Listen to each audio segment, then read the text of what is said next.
Bienvenue à tous sur la vidéo du test de la Ortur 4, hein. Donc, pour le groupe CR10, c'est une imprimante qui nous était fournie par Gearbest.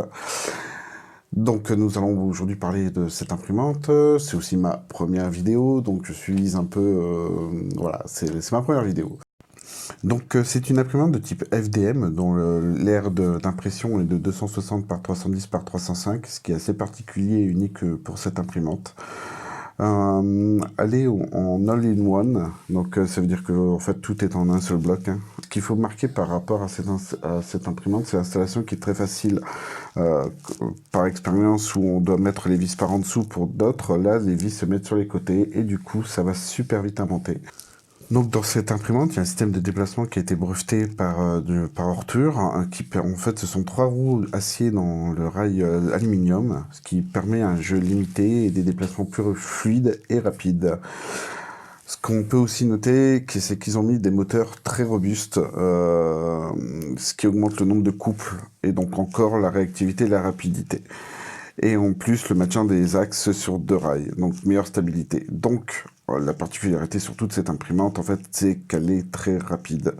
On en reviendra après, mais elle peut monter jusqu'à 150 mm par seconde, donc c'est plutôt pas mal. Donc, il faut vraiment de la stabilité et justement des gros moteurs derrière.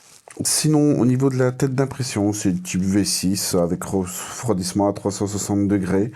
Les connectiques sont protégés par des chaînes, auto-healing de type inductif avec détecteur de fin de filament.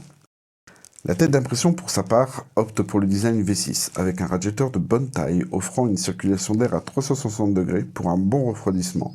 Le refroidissement de la pièce est assuré par un système de double ventilation puissant et efficace, et toute la connectique est protégée par une chaîne, ce qui permet un arrangement propre et renforce l'impression de sérieux qui se dégage de la machine. On peut compter aussi sur 2-3 fonctionnalités non négligeables, comme l'auto-leveling, avec un capteur inductif, un détecteur de fin de filament et une fonction de reprise d'impression en cas de panne d'électricité. La machine fonctionne en 24 volts, donc ce qui permet une chauffe des éléments assez rapide. On regrettera par contre le recours à un simple extrudeur MK8 qui est en aluminium, mais qui fait un peu tâche au milieu d'une fiche technique plutôt solide. Ce qu'on peut regretter aussi, c'est que la machine n'a été fournie avec aucun tapis ni plaque de verre. Quant aux températures, la tête est capable d'atteindre 270 degrés, soit une température maximale standard sur ce type de machine, qui nécessitera de basculer vers une cartouche de chauffe plus importante pour des filaments plus techniques. Par contre, grosse déception au niveau du plateau, sachant que celui-ci ne monte pas plus haut que 85 degrés, et ce qui est inconcevable pour l'ABS. Pour avoir testé, ça n'a pas collé. Si vous avez déjà une imprimante 3D, vous ne serez pas dépaysé par l'écran OLED et sa molette d'accès. Les menus sont à la fois communs et exhaustifs, rien d'exceptionnel, mais le tout est réactif et remplit parfaitement son rôle. L'auto-leveling est plutôt accessible et simple d'utilisation.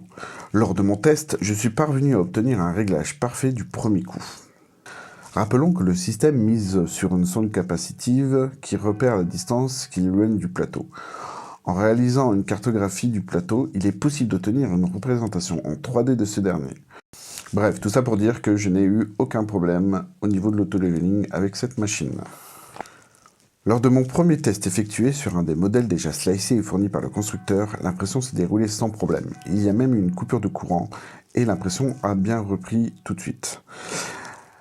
L'imprimante, qui n'est pas pilotée par des drivers TMC 2208, résulte d'un bruit strident permanent, difficile à supporter, comparé à la CR10 qui est juste derrière moi, la CR10S Pro, qui est silencieuse parce que justement elle possède ces TMC 2208. Quant au quality check, mérite également de gagner en sérieux. Dès la réception, il est vivement conseillé de vérifier l'intégralité de la visserie et son serrage, notamment sur les points structurels.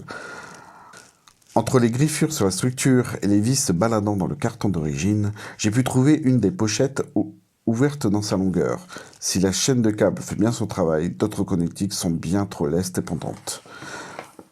Ces défauts sont typiques des produits récents sur le marché. On sent clairement qu'Ortur a souhaité proposer quelque chose de sérieux, mais que cela ne se traduit pas jusqu'à la préparation des cartons. Venons-en à la principale qualité de cette imprimante, la rapidité. Elle peut imprimer jusqu'à 150 mm par seconde, ce qui est plutôt pas mal. Après, je vous déconseille quand même de monter jusqu'à 150 mm par seconde. la qualité est vraiment optimum à partir de 100 mm par seconde. Ce qui est plutôt pas mal et sur des gros prints ferait gagner plusieurs heures. La configuration de la machine et ses double axes améliorent la stabilité et la qualité des prints, et cela est quasiment indispensable quand on imprime à des vitesses dépassant les 100 mm par seconde. On apprécie également le prix de la machine, plutôt bien situé au regard de l'équipement et des prestations. Le fait que Ortur ne se limite pas à un énième clone de la CR10 est également un plus. La marque a breveté son système de rail et l'on espère voir la marque continuer à proposer des fonctionnalités originales sur ses autres machines.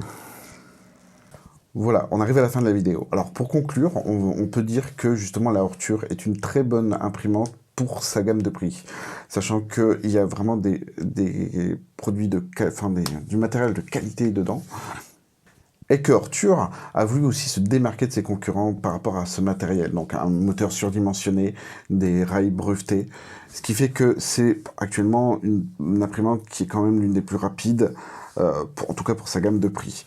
On peut quand même renoter le petit défaut du bruit, qui n'est pas très gênant parce que ma salle est isolée, mais pour quelqu'un qui voudrait l'installer dans son salon, c'est problématique. Donc merci de m'avoir écouté. Donc je vous invite à justement aller voir le test écrit donc sur le site cr10.fr et n'hésitez pas si vous avez des questions sur la vidéo. Voilà, je vous souhaite une bonne journée. Ciao.